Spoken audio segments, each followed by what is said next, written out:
Hello, this is Lady Boulay, and I hope you're having a beautiful day. Thank you for your support. Thank you for subscribing to the channel. Thank you for your comments, and thank you for your thumbs up. Thank you for all you do to support the channel. And yes, we are commanded to love one another, whether we want to or not, or whether we agree with each other or not. And today I'm talking about why we must keep the conversation going about Black immigrants. I came across this video on TikTok because, I'm on TikTok quite a bit. And this is still going on that these Africans are undermining us in ways that we really don't really deserve. We did fight, our ancestors did, for them to come here, wanting them to experience the American life because we put in the work. But they come here and they put themselves in competition with us, even as they take benefits that were set aside for us. I say that they should come here like the Asians and the Indians and compete with the white people for the jobs and the positions in these Ivy League schools, and not take positions that are set aside for Black people, because that's what they're doing now. They're getting positions that were set aside for Black Americans. They're taking them as Africans or Caribbeans, and then they're using their arrogant attitude to try to justify that they are more qualified than we were. So listen to this young lady. The level of delusion some of you Africans online live in, I pray that I never make it there. I pray to God I never make it there. Because do you think he has any content online where he is calling out the current administration who's creating legislation to disenfranchise immigrants? No. Do you think he is online asking his former Ivy League student body, his white friends, and all the white people he's in community with, do you think he's created content to ask them why they smile in his face while also overwhelmingly voting for policy to disenfranchise immigrant communities, specifically black and brown communities? No.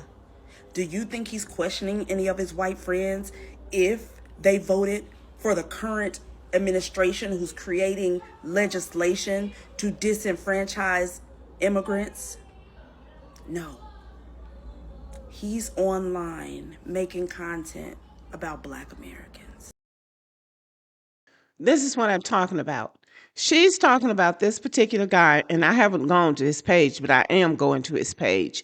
He is making content about Black Americans. He has gone to an Ivy League school and has taken advantage of something that was set aside for Black Americans.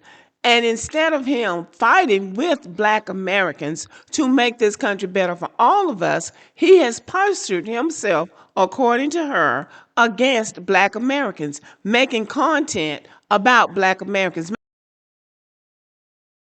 This is what she's talking about.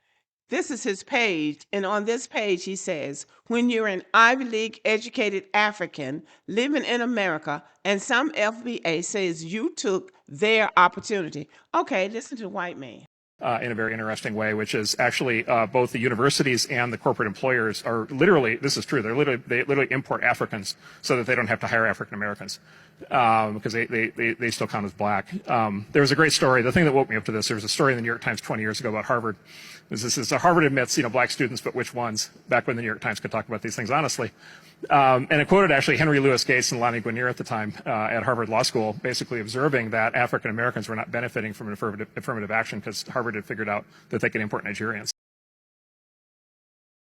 So you see, Black Americans are not making it up. They are taking positions that were for Black Americans, but the white sector and the white power structure figure out that they can hire Africans for jobs. They can put Africans in those Harvard positions because there's not going to be any pushback.